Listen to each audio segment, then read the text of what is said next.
Hello students, જય સ્વામિનારાયણ. આજે આપણે ભણવાનું છે ચેપ્ટર કોષ. રાઈટ, બાયોલોજીનું પહેલું ચેપ્ટર સ્ટાર્ટ કરવાનું છે જેનું નામ છે આપણે કોષ. તો હવે કોષ વિશે જ્યારે વાત કરીએ છીએ તો આપણે જૂનું જે 8મું ધોરણ છે એક વખત યાદ કરી લઈએ કે ધોરણ 7 અને 8ની અંદર આપણે કઈ કઈ વસ્તુ ભણી ગયા હતા કોષ બાબતે. બરોબર છે. હવે જોઈ લો, સૌથી પહેલા આપણે તો કે માણસનું શરીર એટલે કે કોઈ પણ જીવન અથવા તો એવું લખી શકીએ સજીવ જેનો બનેલો છે. આપણે કોઈ પણ એક્ઝામ્પલ લઈ લઈએ, બરોબર છે. માણસનું એક્ઝામ્પલ લઈ લઈએ, પછી ગાય, ભેંસ, ઘોડો, વાઘ, સિંહ, બકરી, રાઈટ, ઉંદર, ગરોળી. તમે કોઈ પણના ઉદાહરણ લઈ લો. આ બધા કેમાંથી બનેલા છે? કોષમાંથી બનેલા છે. કેમાંથી બનેલા છે? કોષમાંથી. હવે જો આપણે એવું કહી શકીએ કે કોઈ પણ સજીવ શરીર છે એ કોષની અંદરથી બનેલું છે, એવું આપણે ધોરણ 8ની અંદર ભણી ગયા છીએ. રાઈટ, કે સજીવ શરીરનો નાનામાં નાનો કાર્યકારી એકમ, સજીવ શરીરનો નાનામાં નાનો કાર્યકારી એકમ કે જે આખા શરીરની અંદર કાર્ય કરે છે, અને નાનામાં નાનો એકમ છે એટલે સૌથી ઝીણો એકમ. બરોબર છે, ખ્યાલ આવી ગયો. હવે બીજી વસ્તુ કે જો કોષ એટલે શું, પહેલાં સાદી રીતે સમજીએ તો કે જ્યારે કોઈ મકાન બને છે, શું બને છે? મકાન. જ્યારે કોઈ મકાન બનાવો છો તો મકાનમાં તમે ઈંટ, રેતી, સિમેન્ટ આ બધાનો ઉપયોગ કરો છો. રાઈટ, ઈંટ, રેતી, સિમેન્ટ આ બધી વસ્તુ તમે વાપરો છો. પણ ત્યાં તમે તમારે શું વિચારવાનું છો કે રેતી છે, રેતીનો એક નાનો કણ, રેતીનો એક નાનો કણ, રેતીનો એક નાનો કણ. હવે જો રેતીનો એક નાનો કણ છે એ શું કામ કરે છે? રેતીનો એક નાનો કણ છે એનો મતલબ શું થઈ ગયો? કોષ. આપણા માટે શું થઈ ગયો? કોષ. રાઈટ, સૌથી રેતીનો એક નાનો અને ઝીણો, રેતીનો એક નાનો અને ઝીણો કણ એ શું થઈ ગયો? તમારો કોષ થઈ ગયો. કેમ કે મકાન બનાવવા માટે ઈંટ પણ વપરાય છે, રેતી પણ વપરાય છે, અને સિમેન્ટ પણ વપરાય છે. અને રેતીમાં બી સૌથી નાનો એક ઝીણો કણ, એનો મતલબ આપણા શરીર માટે શું કહી શકાય? કોષ. કેમ કે જે શરીર છે, કોઈ પણ સજીવ શરીર એ કેનું બનેલું છે? હાડકા, સ્નાયુ, રાઈટ. તો આ સ્નાયુ, હાડકા અને ઘણી બધી વસ્તુઓ તમારી અંદર વપરાયેલી છે, ચરબી, પાણી. પણ આ બધા કરતાં બી જે સૌથી નાનો છે એકમ એ કયો છે માનવ શરીર માટે? કોષ છે. શું છે? કોષ. હવે આ કોષ આપણે ભણવાનું છે આ ચેપ્ટરની અંદર. તો સૌથી પહેલું એ વસ્તુ જ જોઈએ કે કોષની શોધ કોણે કરી? રાઈટ, કોષ એટલે શું અને કોષની શોધ કોણે કરી? કોષ આવ્યો કઈ રીતના, એ શબ્દ કઈ રીતના આવ્યો છે, તો એ બધું તમારે જાણવાનું છે. તમને કદાચ ખબર હશે કે કોઈ બોટલ હોય, બરોબર છે, બોટલનું જે ઢાંકણ હોય એ બોટલના ઢાંકણની અંદર લાકડાનું જે કોક કહેવાય ને, શું કહેવાય? કોર્ક નામનું જે લાકડું છે એની અંદર રોબર્ટ હુક નામનો એક માણસ હતો, વૈજ્ઞાનિક. એને શું દેખાણું તો કે આવી કંઈક ડિઝાઇન એને દેખાણી,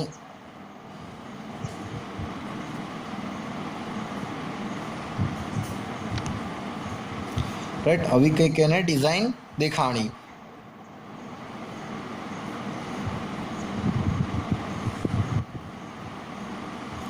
તો આવી ડિઝાઇન દેખાણી, અને તો હવે આ જે ડિઝાઇન એને દેખાણી છે, એ જોઈ છે, તો એના ઉપરથી એને ખ્યાલ આવી ગયો કે જે પણ આ જે ઢાંકણ હતું, બોટલનું જે ઢાંકણ હતું એક કોઈક ઝીણા ઝીણા જગ્યા ઝીણા ઝીણા કણો છે જે બરોબર છે, આ એક, આ બીજો, આ ત્રીજો, રાઈટ, 1 2 3 4, એટલે મતલબ અમુક કણોનું બનેલું હોય છે, અમુક કણોનું શું હોય છે, બનેલું હોય છે. પણ જો કે ઢાંકણ તો નિર્જીવ હતું, એક લાકડાનું બનેલું હતું. કેનું? લાકડાનું કોર્ક, બરાબર છે, લાકડાનું કોર્ક. તો એ તો નિર્જીવ હતું. તો હવે સજીવ માટે આપણે તો એવું માની શકીએ કે સજીવ પણ આવી રીતના કોઈ ઝીણા ઝીણા કાર્યદક્ષ કણોનો બનેલો હશે, બરાબર છે. પછી નવા નવા વૈજ્ઞાનિકો એવા બધાએ શોધ કરી, તો એની ઉપરથી અમુક તારણો નીકળ્યા કે માણસ કે સજીવ શરીર છે એ અમુક કોષોનું બનેલું હોય છે, બરાબર છે, અમુક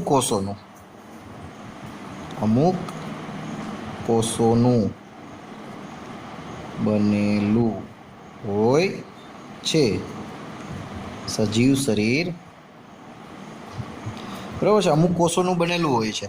હવે તો તમે એવું વાત કરો કે અમુક કોષોનું બનેલું હોય, તો એનો મતલબ એવો થાય કે કાં તો એ આપણે એવું એના બે ભાગ પાડી દઈએ કે જે શરીર એક જ કોષનું બનેલું હોય, જે શરીર એક જ કોષનું બનેલું હોય, બરાબર છે. અને બીજો ભાગ પાડી દઈએ, જે શરીર એક કરતાં વધારે કોષોનું બનેલું હોય, બરોબર છે. આપણે શું કર્યું તો કે કોષની સંખ્યાની આધારે આપણે એના બે ભાગ પાડી લીધા. કોષની સંખ્યા આધારે આપણે શું કર્યું, એના બે ભાગ પાડી દીધા. કઈ રીતે? તો કે જે શરીર એક જ કોષોનું બનેલું હોય, મતલબ આખું એક શરીર છે એ એક જ કોષનું બનેલું છે, બરોબર છે, એમાં બીજો કોષ હોતો નથી, એક જ કોષનું બનેલું છે. તો એવા શરીરને આપણે શું કહેવાય? એક કોષી. શું કહેવાય? એક કોષી સજીવ, રાઈટ. શું કહેવાય? એક કોષી સજીવ.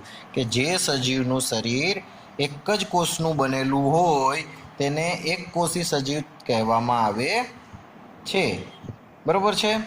અને આનું ઉદાહરણ જોઈએ આપણે તો અમીબા. આનું ઉદાહરણ જોઈએ તો અમીબા, પછી પેરામિશિયમ, બરોબર છે. આને આપણે નરી આંખે જોઈ શકીએ નહીં, નરી આંખે ના જોઈ શકાય. કોષ છે, કોષને જોવા માટે આપણે શું ઉપયોગ કરવો પડે? તો કે માઇક્રોસ્કોપ, રાઈટ. કોષને જોવા માટે માઇક્રોસ્કોપનો ઉપયોગ થાય છે, રાઈટ. એનો ઉપયોગ થાય છે માઇક્રોસ્કોપનો. હવે એક કોષી સજીવ છે તો અમીબા અને પેરામિશિયમ થઈ ગયા. અને જે સજીવનું શરીર છે એક કરતાં વધારે કોષોનું બનેલું હોય, જે શરીર એક કરતાં વધારે કોષોનું બનેલું હોય તો એને કહેવાય છે બહુકોષી સજીવ. શું કહેવાય? બહુકોષી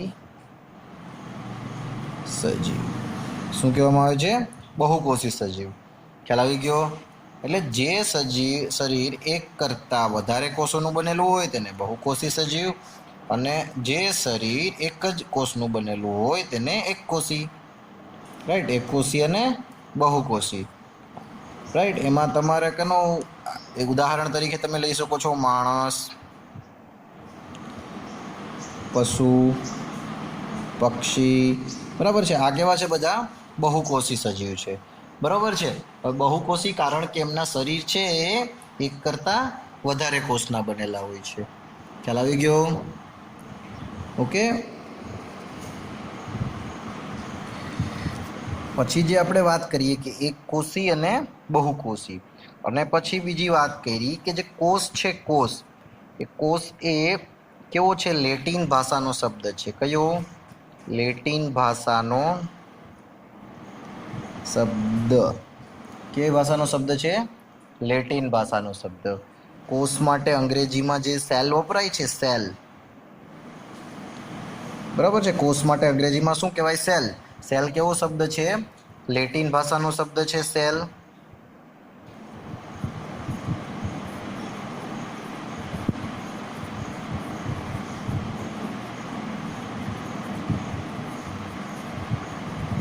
લેટિન ભાષાનો શબ્દ, બરોબર છે. અને આનો અર્થ શું થાય છે? ખાલી ઓરડો,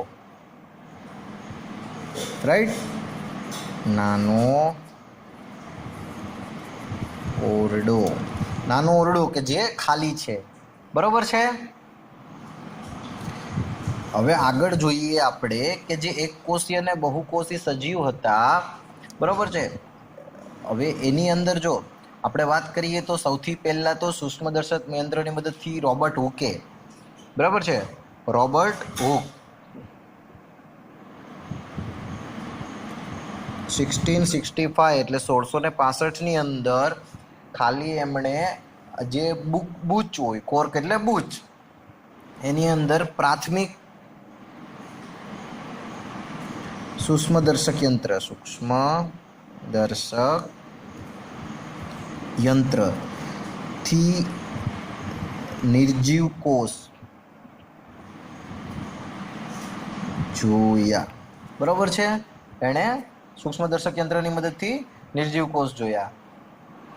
પછીના વર્ષમાં આપણે જે 1674 ની અંદર એણે મુક્તજીવી જે ખાબોચિયાની અંદર રહેલું હોય એણે અલગ અલગ શબ્દ આપ્યા, બરોબર છે. તો કે પછીના જે શોધખોળો હતી, રાઈટ, તો એની અંદર પછી શું હોય, બધાએ જો સેલની શોધ એટલે કે કોષની શોધ કરી હતી રોબર્ટ હુકે, પણ એનું નામ જે છે એ બીજા કોઈએ આપ્યું.